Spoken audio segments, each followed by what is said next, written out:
បាទខ្ញុំបាទសូមគោរពជម្រាបសួរលោកអ្នករួមជាតិរួមភាសាសួស្តីយុវយុវវៈដៃបាទខ្ញុំបាទសូមគោរពអរគុណចំពោះលោកអ្នកដែលបានទស្សនាអ៊ីឡូនេះខ្ញុំនឹងផ្សាយពាក្យថាឋានានុក្រមពាក្យមួយថាយៈឋានុក្រមមានពាក្យមួយទៀតគេថាឋានន្តរស័ក្តិបាទសូមអញ្ជើញលោកអ្នកតាមមើលតាមលំដាប់បាទប៉ុន្តែក៏នៅលើសិទ្ធិរបស់លោកអ្នកដែរបាទ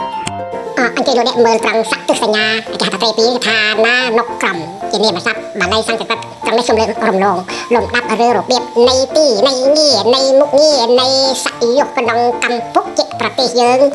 ប្រើពាក្យនេះជាតំណាងនៃសក្តានុពលស័ក្តិតូចជាងទីរាជាគណៈតាមលំដាប់ចុះមកគេថានិមន្តព្រះភិក្ខុសង្ឃរាជាគណៈឋានានុក្រម20រូបចម្រើនព្រះបរិត្តឋានានុរូបឋានានុរូបដែលសំតាមគួរតាមទីតាមមុខងារ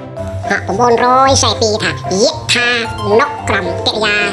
ពិសេសណាសង្កត់កន្លែងទៅតាមលំដាប់ដែលលំដោយគឺតាមចាស់តាមក្មេងធំតូចខ្ពស់ទាបអានេះតែឈរតាមពោះតាមទាបរៀងមកបាទដែលថាយៈថាក្រមតាមលំដាប់ហូហែបាទហូហែដែលរយទៅរយយៈថាឋានបាទថាដែលនោះដែលលំដាប់ដូរទីកន្លែងបាទយៈថានុរូបតាមសំគួរយៈថាភូតគឺតាមសេចក្តីពិតយៈថាភូតនេះបាទយៈថាផាសុគឺថាតាមសបាយយៈថាផាសុគឺតាមសបាយយៈថាហេតុតាមរឿងតាមហេតុទៅចាស់យៈថាលៀបគឺថាបានលៀបដែលបានតាមការរកបានគេថារឿយៗណាបាទ